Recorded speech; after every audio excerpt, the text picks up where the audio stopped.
On this episode of Wolf Tracks, we take a stroll around SK to see what students are doing to stay active and artistic.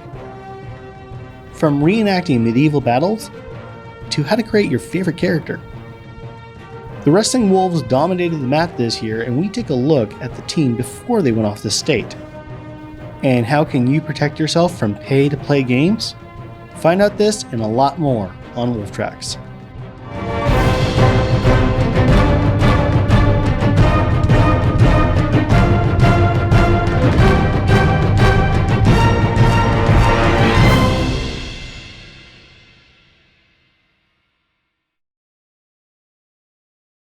Ugh, COVID is just ruining everything. I'm so sick of it.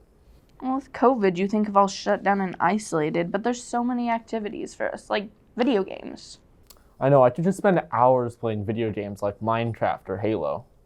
Be careful, because video games can contain money pits and other dangers like microtransactions. Microtransactions. This is a word that haunts gamers more than ghosts in an old house's basement. The one thing that make a gamer broke, emotionally and financially. Microtransactions are everything that can be purchased besides the game itself. So I asked a good friend of mine what kind of experience he's had with them. Personally, I saw some of the microtransactions and I only fell in the money pit once and it did not go well. Microtransactions aren't that bad when it comes to higher priced games, but the real pit is the free game category. Good examples being Warzone, Apex Legends, Fortnite, and even Roblox. But the one that has taken the world by storm, that has only been out for just over a year, is Genshin Impact. Genshin is a free game that is a level-based system that has a large array of characters, the majority of which, besides roughly 6 of them, are behind a paywall. If you want a new character, first you have to see if they're even available in the first place. In this footage shown, the character that is being ran right now is Tartaglia, codenamed Child. The one way to get Child is to do what's called a wish. One wish gives you one item, that being a 3-star weapon, a 4-star character or weapon, or a prestigious 5-star character or weapon. Child is a 5-star character, so he's the most rare right now. Every 10 wishes is a guaranteed 4-star, and every 90 is a 5-star. Yeah, that guaranteed 5-star is $240. I talked to a friend of mine who played Genshin just to see how she has gone into the money pit and how long she's been doing it. My boyfriend showed me Genshin back in August. I haven't put in as many hours as he has since he started in April. I haven't put in as much money into the game, but if I did have more money, I definitely would. Not only that, it gets worse. Let me explain. Once you obtain Child, you can upgrade him with levels, artifacts, and its constellation. Constellations can go to tier 6, and the way to upgrade that is to obtain Child 6 more times. All this is mostly the reason how Genshin has made so much money since launch. According to the iOS store, Genshin only had to take 6 months to reach the $1 billion mark, faster than Pokemon Go and even Clash of Clans. As you can see, the most money made in 22 days was when Raiden Shogun, the god of the Japanese-inspired region Inazuma, was released. In those 22 days, Genshin managed to rack in $33 million US. Now that is a lot of money, but what makes it worse is it was only on iOS. And to make it even worse, it was only calculated in China. Imagine the revenue it was globally across all platforms. Like I said, microtransactions can haunt you, so make sure you know how much you can really spend on a game. Let me rephrase that, how much you are truly willing to spend on that game. And video games are great during COVID because they're online. Plus, there's so many to play not only with your friends, but other online players. And you know those activities that just make you feel like you're in a video game in real life? I can think of 2. Let's take a look at LARPing first. If you like D&D, but you wish you could actually swing your sword instead of rolling dice, then you'll love Larp. And if you just want to let off steam by hitting people with foam swords 3 days a week, then you'll absolutely love Larp. But you may be thinking, that's cool, but I don't have a sword. Well, fear not. There's plenty of loners to go around. What's your favorite thing about LARP? The community, easily. Everyone that is a part of this sport is a family. It's just a very close-knit group. After you fight with somebody for a year, or sometimes even less, like you just build a connection with them. It's just super nice. My favorite thing about LARP would probably have to be the amount of friends that I have had to make over the last 10 years. What's your favorite game in LARP? My favorite game, any one where I can hit a man with a stick, or anybody for that matter. If I had to pick one favorite, I would probably choose Goblin Ball.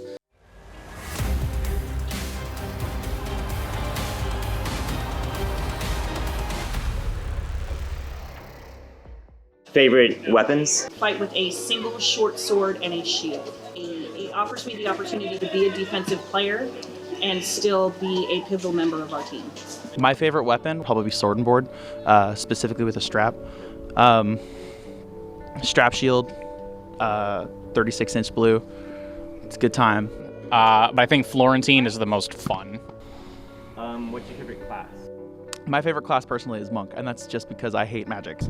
I'm immune to all verbal spells, level 1. Nobody can say like, oh, you're dead, and I'm not dead. It doesn't work that way. Nobody can kill me like that, and it's great. Nobody can tell me what to do. Everybody can just go away, and then I get to run up to him, and I get to hit him with a stick, which is what I'm good at. I get to hit him with a stick. What advice would you give to new players? Don't be afraid to lose. The difference between a new player and a veteran player is the new player dies a lot, but the veteran player has still died a million times more than you have. Have fun. It's all about your mindset, right? Don't come out here to be the best. Don't come out here to beat everyone here because you're brand new, and that's not going to happen. Come out here to learn and come out here to have a good time. Get back up and hit somebody else with a stick. If you come out and you get your butt handed to you, obviously nobody likes losing. However, people are here to teach you how to fight better, how to have a great time, and eventually you're going to find something that you're really good at. Maybe you're really good with a two-handed weapon, and you can beat people to death like that all day long. So, if you fall down, get back up, try again. Wow, that's awesome. There's a lot of work put into this, and I love how it's like medieval times. Actually, this is kind of steering off our main topics, but you know that the tradition of Halloween comes from medieval times? So what, are they fighting each other over pumpkins? What? No. Maybe, of course. Actually, I don't know. Let's just take a look.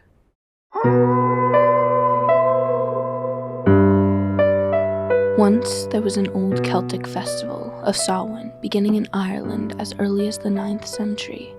This festival was marked by great gatherings and feasts. The festival of Samhain was when the ancient burial mounds, seen as portals to the underworld, were opened. Samhain was used to celebrate the end of the harvest season and the beginning of winter. During this time, bonfires were lit and costumes were worn to ward off ghosts, while offerings of food and drink were used to ensure that the people and their livestock survived the winter. Great.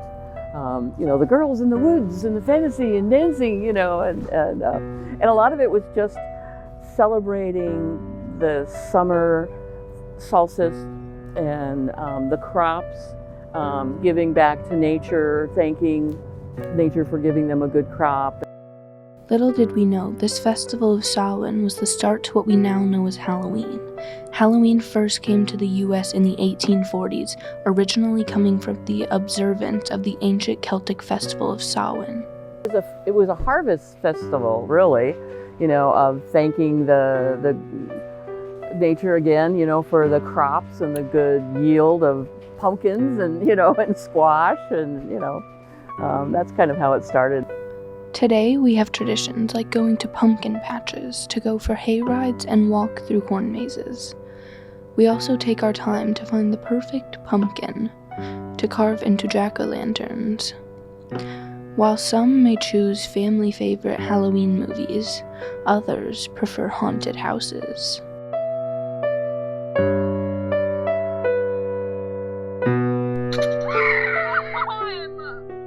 You're trading with candy corns. Say carving pumpkins and just going to people's houses and getting candy.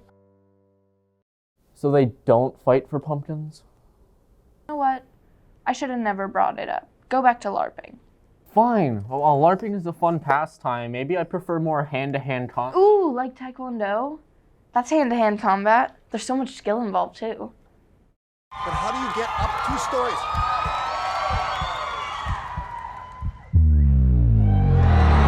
What is this? Well, this is the Korean martial arts known as Taekwondo. Taekwondo is a national way to fight, and there are competitions all over the world. It is also a healthy way to exercise and learn more about self-defense that anyone can learn. Master Rogers is here to explain more on what it is and how it can help your life for the better. Hi, I'm Master Kelly Rogers. I'm the owner of Taekwondo here in Washington. Taekwondo is a martial arts where our desire, much like karate, is to stay on your feet. We don't want to be taken to the ground because our skills are to defend ourselves while we're standing, and then we have our legs to use to get away from our opponent. However, it is more than just a way to fight. It is also a way for the community to come together. Taekwondo affects my life positively in so many ways. It's awesome for exercise, through good relationships with other people. I've developed confidence through different competitions and just testing for different belt levels and pushing myself in a way that I may not have otherwise pushed myself. Students at this studio take classes during the week, and the black belts help assist the class and take classes on the weekends. All right, hi, my name is Mason Hartung. I teach and help here at Taekwondo with the help of Master Rogers wherever she went. I'm a first-degree black belt.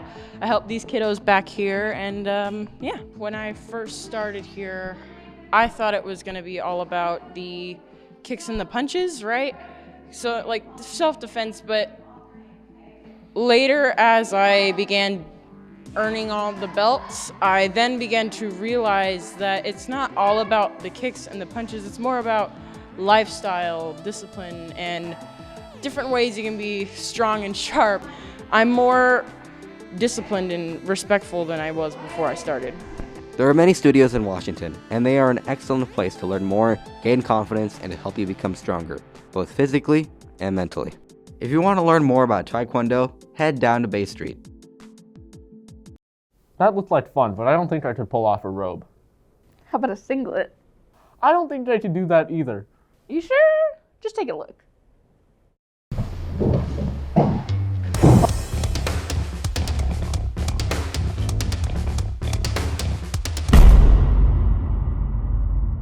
This is the wrestling team.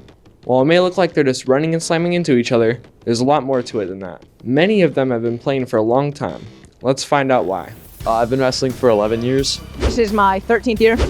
7 years. 13, 14 years. Honestly, I just like the competition and the challenges, and I like putting myself to my absolute best. It's an intense sport. There's a lot of different aspects compared to other sports. It's more of a mental tough sport than anything. You got a lot of guys in here wanting to put in overtime. It's just, I think it's mentally tougher than any other sport out there. Because I love the sport and it helps me get ready for football and just really good conditioning. I have wrestled for so long mainly because my dad initially got me into the sport and I've loved it ever since. I mainly do wrestling because it's super physically taxing on your body and it's really enjoyable.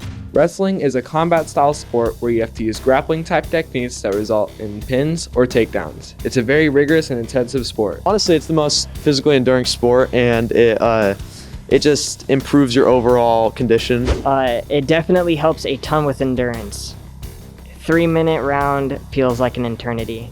You're living all 3-minute rounds, so it's not like you're not going all out every round. You gotta go 100%, otherwise if you make one simple mistake, you can lose the round and not continue on. These players are very dedicated to the sport, and it seems like they'll do whatever it takes to do the job.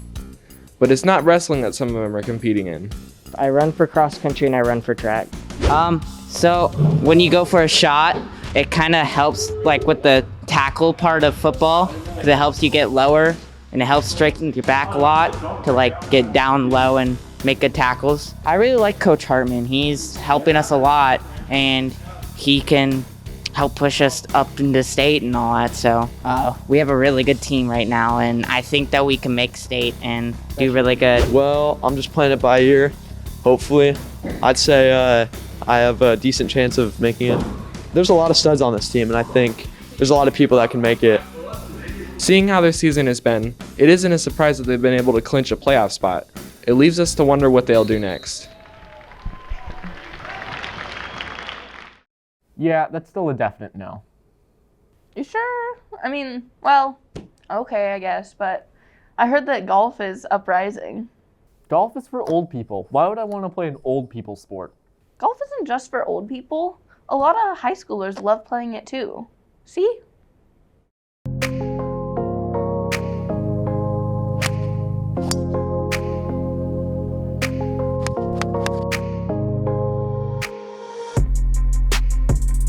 Golf is a widely misunderstood activity that has been attracting more and more participants over the past year.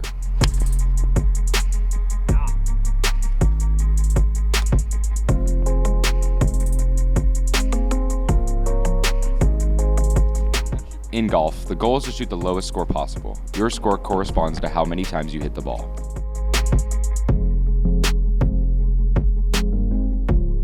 Every hole is lined with out of bounds and hazards. If your ball goes in these areas or you can't find it, it will add to your score. To start, each hole begins at the tee box where you can put your ball raised off of the ground however you like it.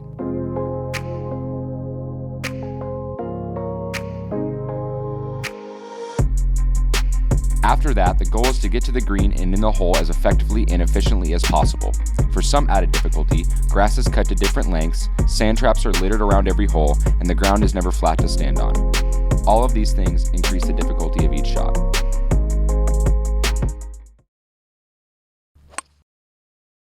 That was absolutely...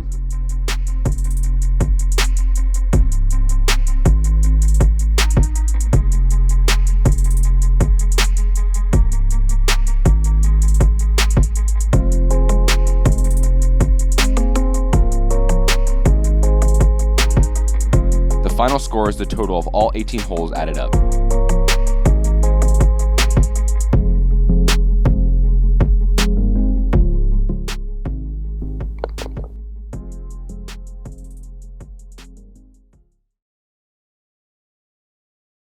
This is the golf team. SK's own group of 6 compete against 6 golfers from another school. 2 golfers from each team play together in a 9-hole round and try to shoot the lowest scores they can. The golf team has their sights set on the district championship coming up in the spring, where they'll head to Dungeness Golf Course in Sequim to compete against the best teams from this side of the state.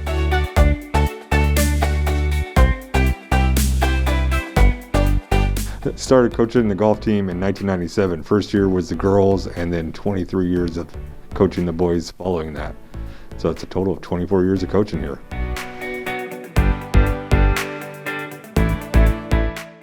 Kind of an interesting year for golf this year with the seniors.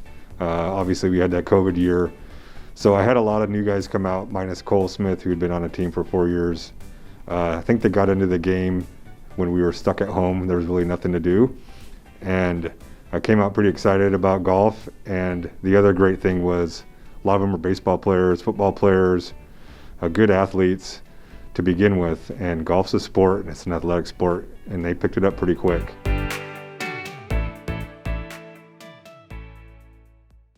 That looks like fun, but I enjoy more of a thrill than hitting a ball with a stick. Ooh, what about high speed, jumps, bruises, and even broken bones? That sounds dangerous. What is it? It's dirt biking.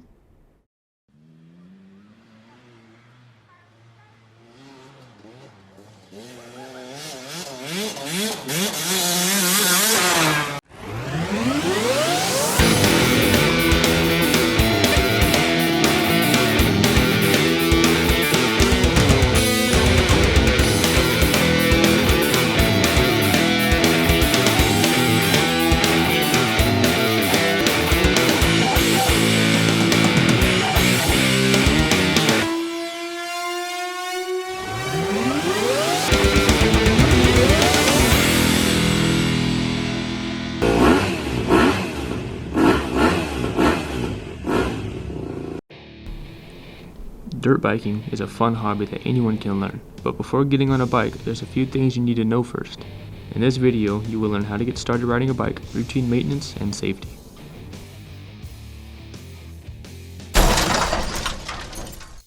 I think it's really important to wear your safety gear. I mean, like your helmet. I wear my helmet. I wear my shin guards, boots, pants, your shirt even. In an off-road terrain, you know, there's sticks, other debris and stuff, so you just have to stay safe. Before getting on a dirt bike, you have to be prepared to crash, because eventually it will happen. That's why it's important to wear proper riding gear, such as boots, pants, long-sleeve shirts, gloves, and most importantly, a DOT-approved helmet. If all these steps are followed, then you should have no problem getting back up and trying again.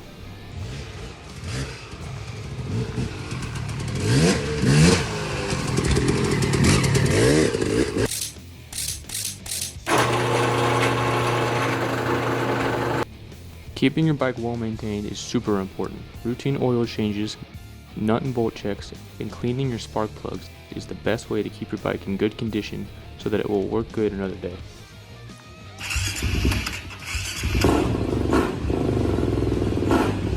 After every ride, the maintenance procedures I take are I clean the air filter, I clean the spark plug, I make sure all the tires are good, I do an oil change after every ride.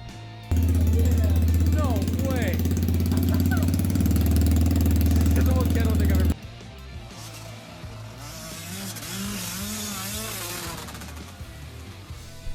To anyone just learning how to start riding, the hardest part is shaking off the fear and just going for it. And in only a few hours, you will be totally comfortable. Just remember that starting off slow is the first step to learning. There are no shortcuts. Advice I'd give to riders just starting out is you don't have to have a massive bike. You should start small, you know?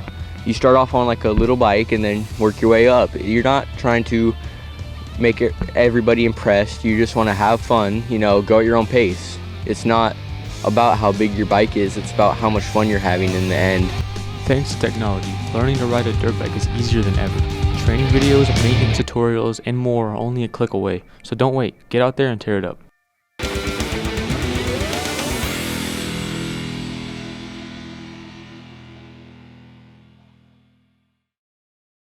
That was great, but let's say I don't want to break any bones. I have one more thing you can try. Wait, isn't that figurine thing? Well, they're actually called action figures, but yeah. Well, I think I could give it a try. Let's find out. Hey South, it's me Ryan Ross, and today I'll show you the steps that I take to make custom action figures. This part of my project is the sculpting stage, where I'll use a variety of tools such as, but not limited to, different types of blades such as X-Acto knives and other blades that I can use to trim down or maybe sever or even shape different pieces. My 3D pen, which is similar to a hot glue gun, where I can press a button and it'll push hot plastic through the nozzle to bulk up or even fill in holes. And then I'll use a heat source if I don't need my 3D pen, just to heat up maybe a small section of the plastic. So I'll use my lighters. I've got a gas-powered one and a plasma-powered lighter. Other things included are adhesives such as super glue or other types of glue just like it. And then I have epoxy putty, bonds to plastic or wood or whatever type you buy. And then I'll have extra plastics such as maybe an old gift card or maybe some extra plastics from my 3D pen itself. Welcome to the painting stage. This is where I'll get myself a small blob of paint and through some time and effort, go through and do thin coats of paint. Here's a helpful tip. Clean out your brush every once in a while with hot and soapy water so that the paint that may have dried in between the bristles won't end up on your project. Here are some figures that use the same processes as I've just highlighted in the video. Have a great day, South. Yeah, I think I could do that. I think I might even try that too. Now that you're done with your dinner, sitting back in your favorite reclining chair, time for the greatest show on earth. It's Wolf Tracks. It's Wolf Tracks. It's Wolf Tracks. It's Wolf Tracks. It's Wolf Tracks. It's Wolf Tracks.